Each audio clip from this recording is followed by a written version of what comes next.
welcome to Positive TV. Hello. Well, I'm very excited. I've just returned from the north of England where we set up Positive TV North and had such a fantastic time. There's so many positive initiatives happening in the north of England, so really looking forward to sharing that with you. Talking of positive initiatives, I went to see an amazing guy up in Crystal Palace, a 15-year-old boy who's started a whole movement to help young people get into business and enterprise. That's an interesting report coming up soon. We saw the Bedford doctor as well. Yeah, fantastic. He was teaching us how to use our chi to be strong in times of challenge.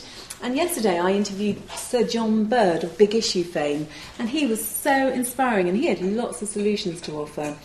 And then, yes, Vivienne Westwood. Yes, well, this week's show, to celebrate London Fashion Week, we have got some interesting reports on fashion, but we were invited by People in Common to attend the Human Rights International Day, celebrating the 60th anniversary of Human Rights Declaration. And we found some very amazing stories there and people talking. But we found Vivienne Westwood, who was talking about her manifesto. So this report's what I think is one of my favourite to date. And then, of course, we've got the Oscars coming up this week, so you went off to a film festival. Yes, I went to Monaco Film Festival to see the Angel Film Awards, and this was a film festival dedicated to positive films, to non-violent films, altruistic, fantastic feature documentaries, and I had some real favourite films. Watch out for a film called Soldiers for Peace. We're going to have the trailer up for soon. Check that film out. It's going to come to a cinema near you, if I have anything to do with it. Excellent. Anyway, so let's see you next week, and enjoy this week's show. Cheers. Bye-bye. Bye.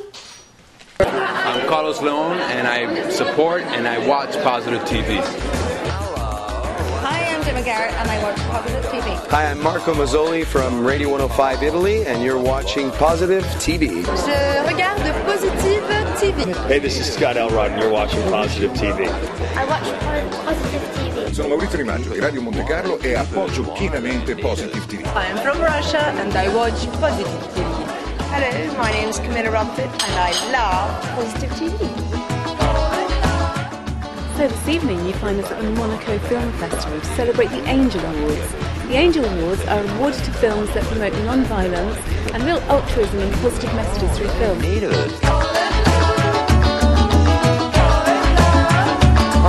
But I always thank everybody for coming, because without them we neither could do it. But we have an exclusive crowd. We're not a factory. We have proven that with a very few we can reach millions. And that is new under the sun. That this whole identity or ideology is real. And that is why we can do it. Always for another, then you wanna come back and cheap on another, then you're left alone, waiting for another, oh, what another now.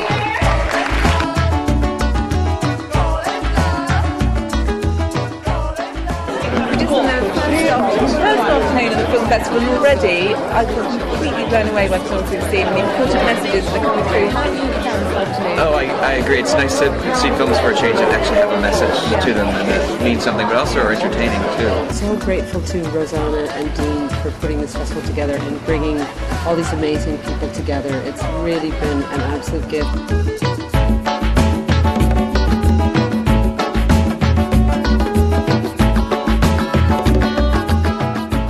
Good energy becomes more good energy, becomes more good energy. So hopefully the projects like this that get produced will create more projects and in turn create more consciousness in the world for these types of issues. It is refreshing and inspiring to know that there can be a hosting of people like this that end up being connected to source, for lack of a better word, to rejuvenate the spirit and to teach us that we can trust. You know what I'm talking about? That's what I mean. You know, love me. How was it being the actress and the writer in the film? I loved that part. It was harder being the producer on the set, but I loved being the writer and the actor. I felt really close to the woman that was playing that role.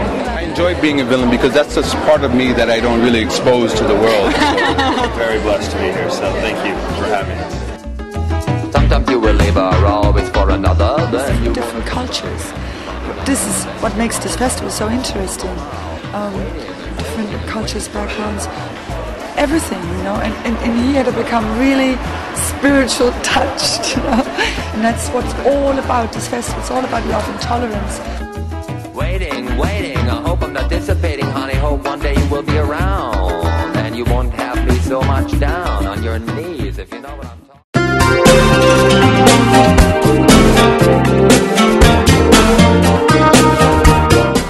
Today is International Human Rights Day, and in particular today is the 60th anniversary, and there are events all over the world celebrating this day.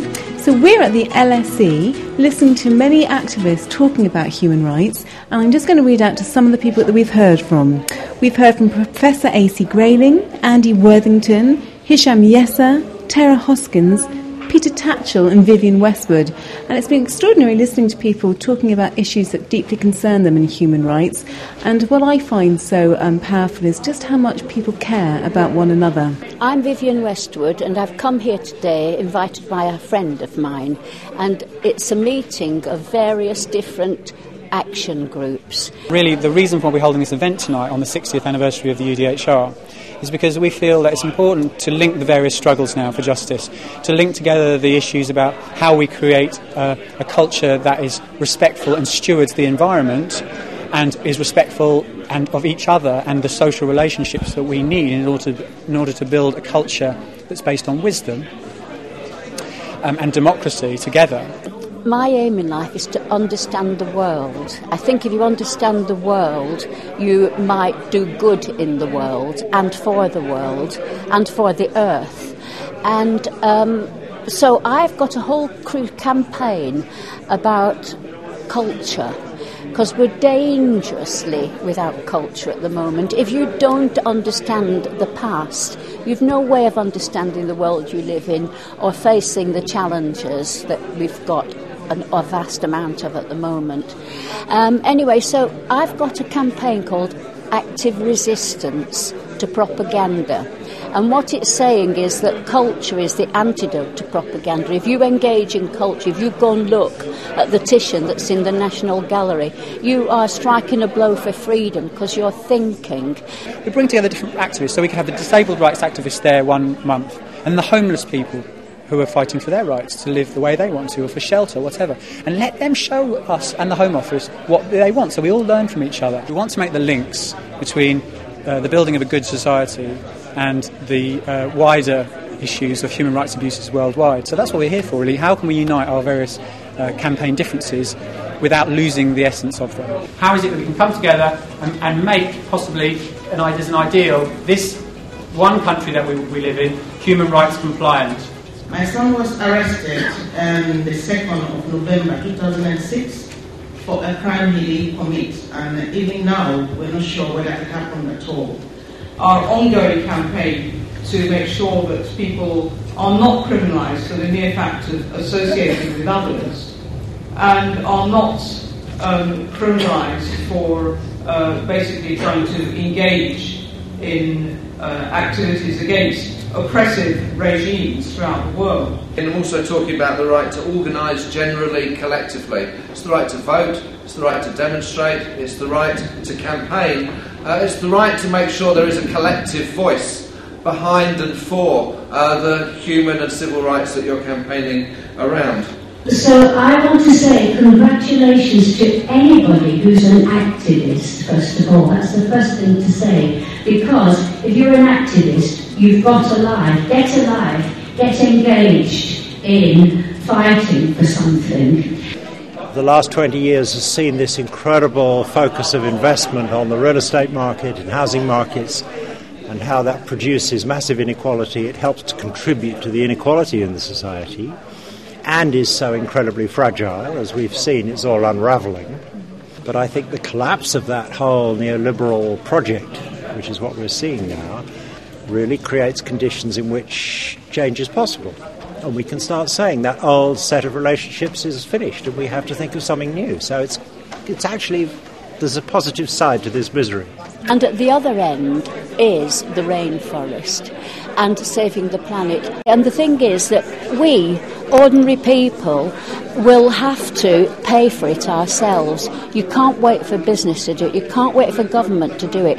We've got to even demand that the government collects a tax and gives it, because it really is save a tree, save a child. It's as simple as that. And human rights, the whole thing, you know, I'm talking about life on the planet. So you can look at campact.org.uk, peopleincommon.org, and find out more about these struggles, yeah, and because we're working together. Whatever happens, you have to fight for human rights.